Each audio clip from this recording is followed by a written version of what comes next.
Hello, എന്തൊക്കെയാണ്? ഞാൻ എയർപോർട്ടിൽ നിന്ന് വരുന്ന കഴിയാ. കൊറേ ആയില്ലേ നിന്നൊക്കെ കണ്ടിട്ട്. അത് ഇങ്ങോട്ട് തന്നെ വരാന്ന് വിചാരിച്ചു. കേറ്. ഈ പോയിട്ട് കുറെ നായില്ലേ, എന്തേ പെട്ടെന്ന് വന്ന്? ഒന്നും പറയണ്ട മോനെ, നീ ഒന്നില്ലാണ്ട് ഒരു രസമില്ല അവിടെ. ഓടാ, നിന്റെ സ്റ്റോറി കണ്ടപ്പോ ഞാൻ വെച്ച് നീ ആളെ ഫുള്ള് ചില്ലയിക്കുന്നു. ഇതാലേ അവസ്ഥ. സ്റ്റോറി കാണുന്ന പോലെ ഒന്നല്ല മോനെ അവിടെ. എന്റെ അവസ്ഥ എനിക്കേ അറിയുള്ളൂ. അതൊക്കെ വിട്. എന്താ കഴിച്ചിനോ? ആടോ, ഞാൻ എയർപോർട്ടിൽ നിന്ന് ഉള്ളു കഴിച്ചിട്ടാ വന്നത്. എന്നാ ഞാൻ കുടിക്കാൻ തടുത്തു തരാം. ആടാ.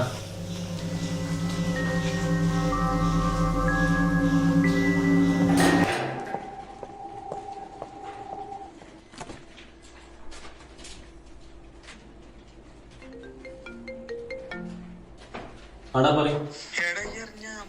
ഇല്ല, എന്താ കാര്യം? ആക്സിഡന്റ് ആയിട്ട് മരിച്ചിട്ട് അബുദാബിന്ന് ഞാൻ എപ്പോഴാണ് അറിയുന്നത്? നീ എന്താ പറയുന്നത്?